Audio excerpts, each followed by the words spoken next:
Hey guys, so just a quick update on how things are going, getting into kind of almost the second half of September. I'm continuing to do my kind of follow training for my new job to be, which is proving to be quite a bit of fun. It's been a while since I've been part of a team, and since I've had any potential in my life to kind of do more than I can do by myself, if that makes any sense. So I'm really looking forward to this new position starting. Um, Coding it's a very broad field. There's a lot to learn, a lot to know, and then on top of that, there's also many ways you can build any type of functionality you can think of. So to make things a little smoother, I've been watching what are called code reviews, which are videos anywhere from, say, 15 to 40, 50 minutes, generally no longer than an hour, where another support coach will give a review of someone's app that they've built. So they'll do things like they start off with it running in the browser and check all the functionality and focus on the good parts, because for the majority of people it's really a lot of work and effort to finally finish an app. There are a few exceptions, but it's um, it's very much like being a teacher in the classroom where you know the subject so well, um, you don't really have to think about it. So you need to. I'm not saying I'm there with coding. I will be though, probably within another year, if I continue like this. But with ESL, it happens a lot where it's pretty much your job actually. You're teaching extremely familiar, relatively simple things over and over again to people for whom it's completely new, often very confusing and sometimes overwhelming. So it's really important as a teacher to remember that. You know, you don't want to come across as bored or, excuse me, frustrated, or make the mistake of not noticing how hard a student is trying, or um, not noticing when they make a breakthrough. You know, you have to pay attention to that stuff and kind of maintain a rapport with them, so to speak. So I think I'll have a lot to bring to the table in that regard, because I do have a lot of experience with that. And also, in doing that, I also have a lot of experience having a lot of responsibility. It's a lot to start a business and then um, rely on that as your income, as your livelihood. You know, so that's cool. It's a nice kind of segue, a nice way for me to kind of port some of my skills into a new career path. Other than that, I'm just kind of asking questions and focusing on the nature of the work, staying involved in the group, and at the same time kind of planning my exit here. I've already had a few people reach out to me, which is really encouraging, but like I've said before, I really wanted to go to someone preferably local and with a similar skill set and background as myself, and to kind of encourage that. I'm starting to think less and less about money and more about who could realistically take it on. Giving it away would be a last resort, really, because I don't think it's good for either side. You know, somebody just gets a free school and takes over, unless they were in a really hard spot, like single mother or something. But um, I really want to focus on getting the right person in over getting as much money for the place as I can. Money will come, you know. It would be awesome to just have like, hey, here's 20 grand in your bank account. You know, I'm not saying I don't want that, but um, people are in all kinds of different situations. You know, so I may do interviews with people, if assuming there's enough people interested. There should be, I think. It's quite a deal. And then kind of see among those who wants to offer the best price, and can they pay at once, or does it need to be in installments over a year or two, so on and so forth. But I do feel a lot of responsibility for the immediate future of the place. I don't want whoever takes it over to just crash and burn like right away, you know, and that could happen because it's quite a lot to just walk in and take over an existing business that isn't quite as standardized as other places. You know, it's not like starting a McDonald's franchise or something where they literally have a manual you can follow and there's all this training and stuff. So, but then again, it's not that complex either. It's really just about paying electricity, water, and rent and parking on time, and then having a list of student names and what they owe for the month, if they have or have not paid, as well as the class records, which I make a point of keeping up to date. You know, what we did last week, who was here, you know, page numbers for in-class work and then homework and whatnot, and then they would also need contact information for the parents, which I think is something I'm going to leave to the parents. They could either kind of fill out their information on a sheet when they come into class, or I could share the new owner's email or maybe line address and just send it out to all the parents, and then they can take it from there. I still have one or two parents for whom I don't have any contact information. Japanese people can often be very, very leery of anybody knowing, you know, where they live or how to get a hold of them. It's just one of those things. Privacy is very, very highly valued here, just because it is such a small place, and so on and so forth.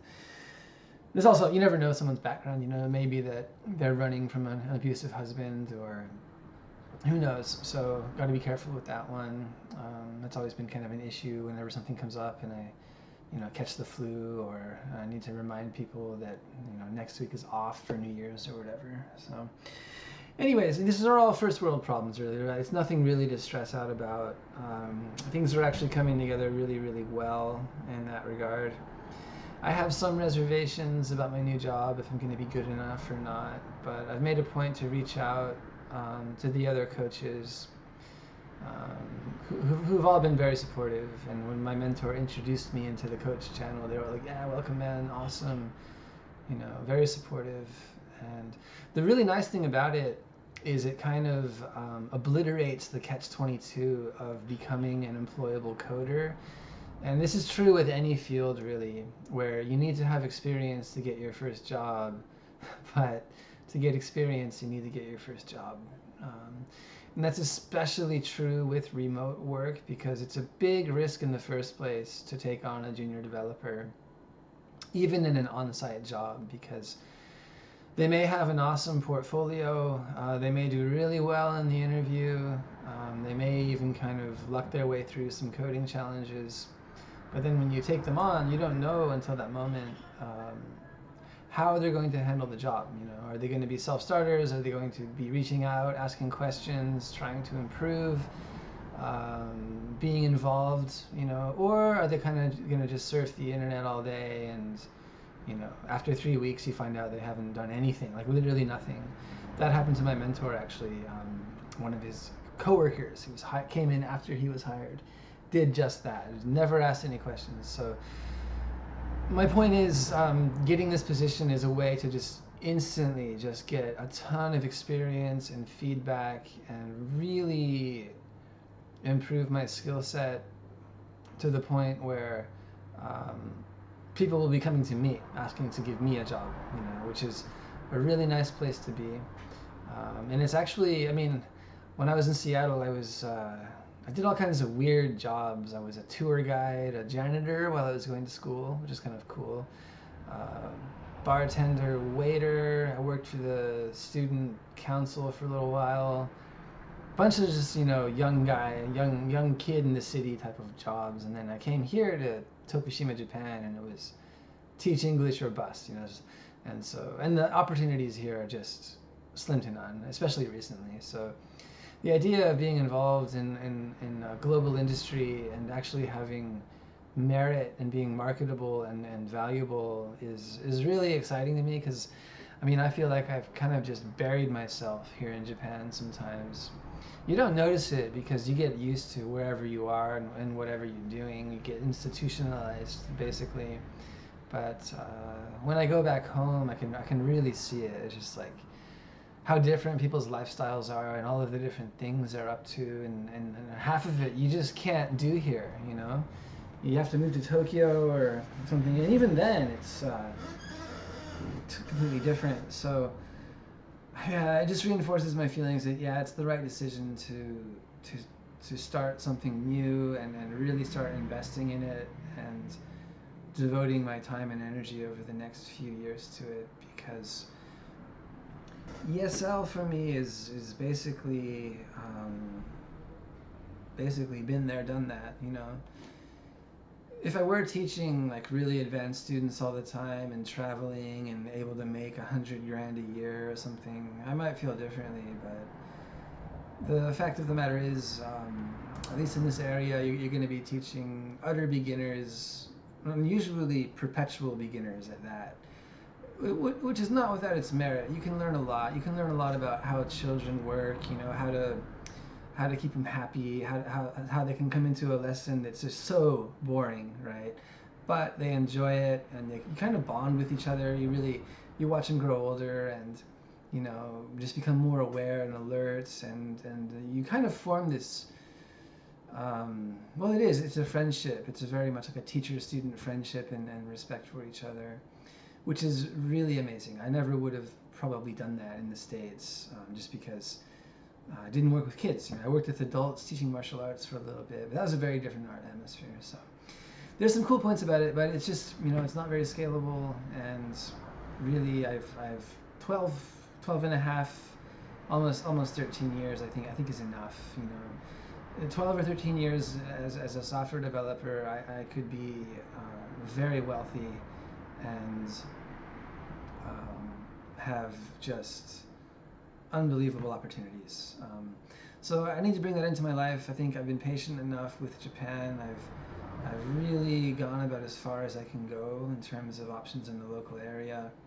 I've done what I can for my family and my children and the community, but I don't know. The ship has kind of sailed on that. So this new endeavor, I think, is the perfect next step. I get to take whatever I've gained in terms of teaching skills and use that to help paying customers as well as to increase my own development skills. It's a complete win-win situation.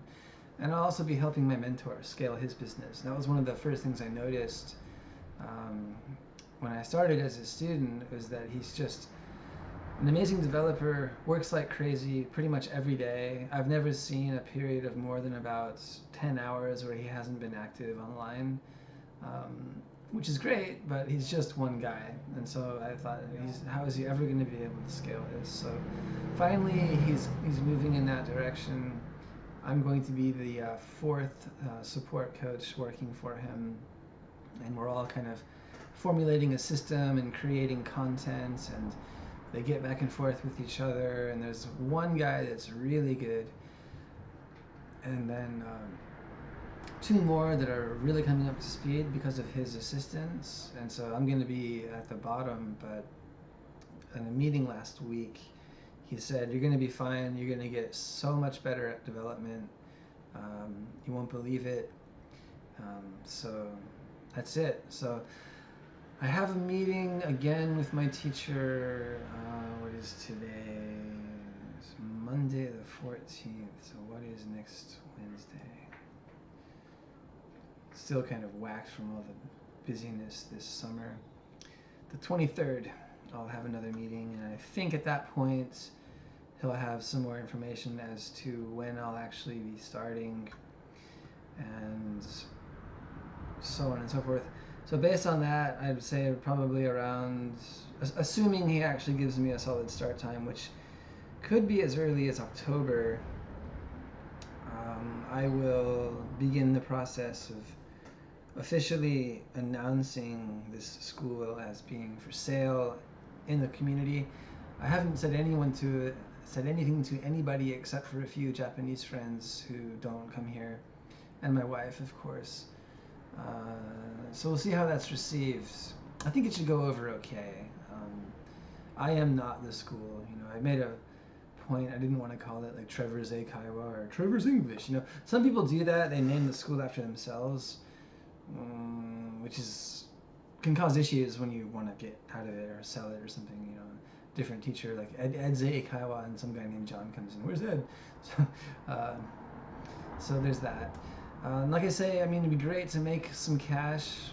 Personally, I invested around $25,000 roughly over the years in building this place. So I don't expect to get that much for it, just because it's probably not going to happen. But it would be nice to recoup some of my investment. But more so, it would be nice to find someone who's really going to hopefully do better than I can, you know? I mean, you just get so absorbed in the day-to-day, and it takes a lot out of you getting things going, and I think a new, fresh person that really loves ESL could probably just completely transform this place. There's enough room on the schedule to probably double the class numbers if whoever comes in is one of those types that just loves teaching, and they're out there. So,